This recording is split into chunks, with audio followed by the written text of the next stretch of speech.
Hello everyone. In continuity of our lecture series of textual analysis of the drama Macbeth, and now we have come to scene second of act fourth. So just to remind you all, the action that took place in our previous lecture of scene first of act 4, that when Macbeth met the three witches, and those witches again made few prophecies about the future of Macbeth, and these prophecies are that the witches warned Macbeth against Macduff. They said that Macbeth should be aware of Macduff. The second prophecy was that Macbeth cannot be killed by any man who is born from the womb of any woman. And the third prophecy was that Macbeth cannot be defeated until the Birnam Wood moves itself to Dunsinane Hill, means the forest of Birnam moves itself to the palace of the King of Scotland. And when Macbeth wished to know about Banquo's generation, that whether they would get the kingdom or not, then the witches didn't reply clearly, and it made Macbeth distressed, and he also cursed those witches.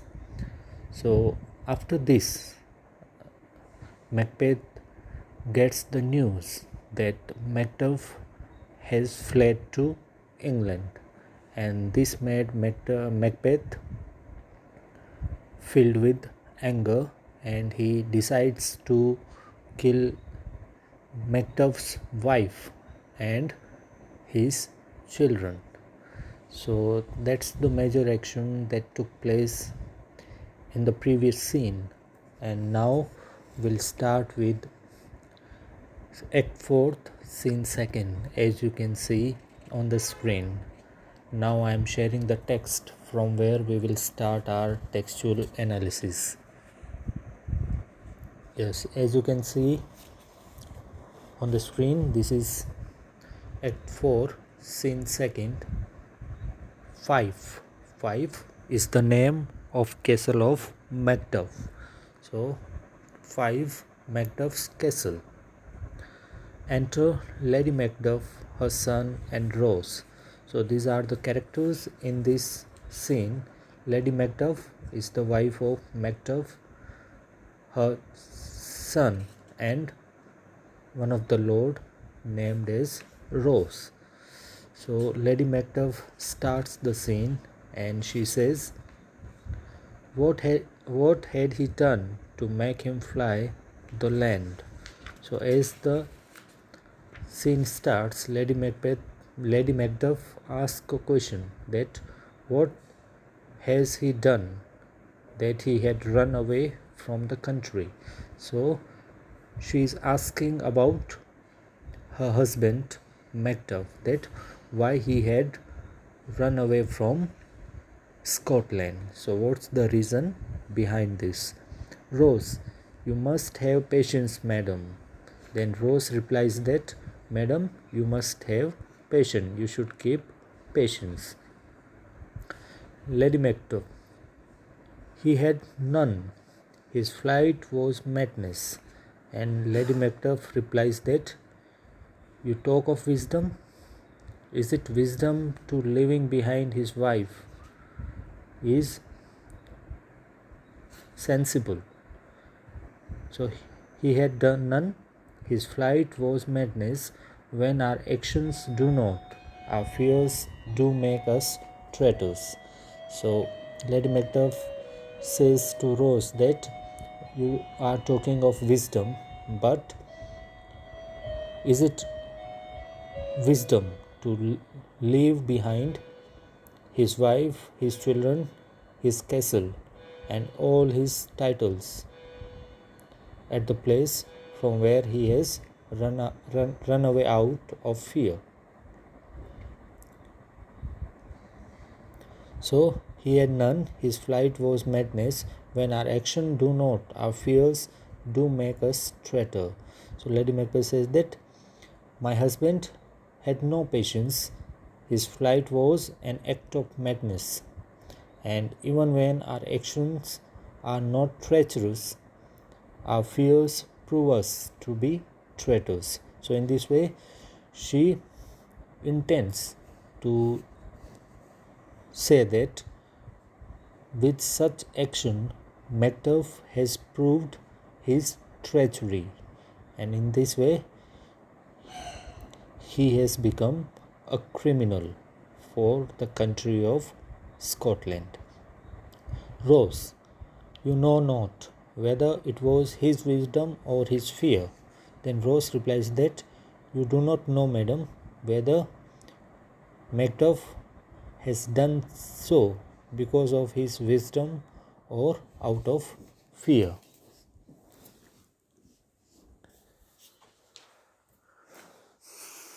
Lady Macduff, wisdom to leave his wife, to leave his babes, his mansion, and his title in a place from whence himself does fly. Then Lady Macduff again says to Rose that you talk of wisdom, but is it wisdom to leave behind his wife, his children, his castle, and all his titles at a place from where he has run away out of fear? He loves us not. He wants the natural touch. For the poor wren, the most diminutive of birds, will fight her young ones in her nest against the owl. Then she says that it is clear that he does not love us. He has no natural affection or sympathy.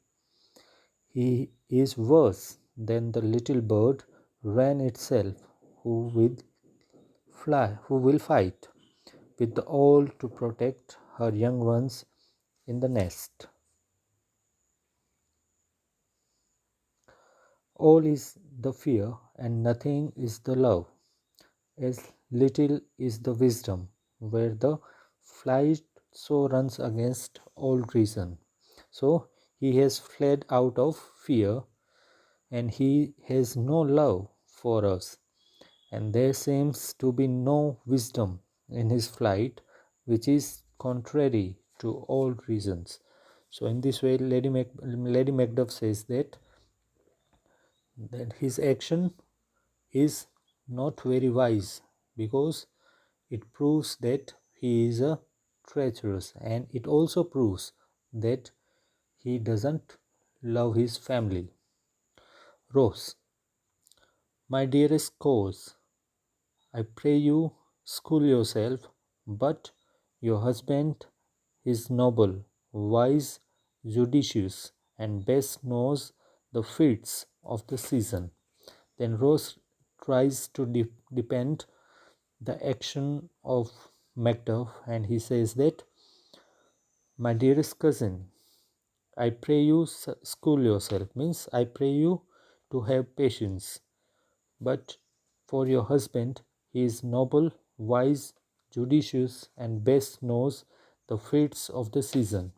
And as far as I know, your husband, he is very wise, he is also very noble and judicious, and he very well know the coming action, or he can sense the time. So I dare not speak much further, but cruel are the times when we are traitors and do not know ourselves, when we hold rumor from what we fear. And he further said that I cannot speak anymore now, but we are passing through hard times when we may be declared traitors without being conscious of ourselves.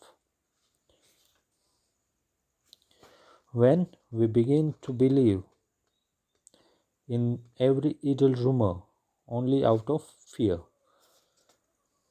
yet know not what we fear, the float upon a with and violent sea, each way and move. Then again, Rose says that when we begin to believe in every idle rumor only out of fear, though we do not know what we fear, we begin to float about in wild apprehensions, being tossed here and there by uncertainty and threat of danger. So I take my leave of you, shall not be long, but I'll be here again. Things at the worst will cease, or else climb upward to what they were before. And then also further, Rose says that now I take leave of you, but shall soon return here. Things at the worst will cease, or else climb upward. Then again, he says that it seems that things at the worst will cease, or else climb upward. Now, Rose expresses his uncertainty when things are not at their worst, and they will either come to an end or will take an upward turn.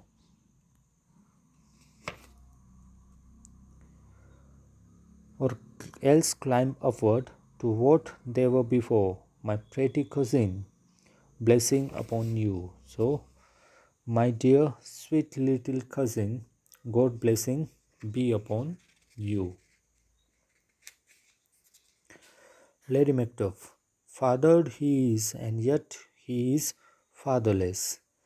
Then Lady Macduff replies that although his father is alive, and yet he is fatherless.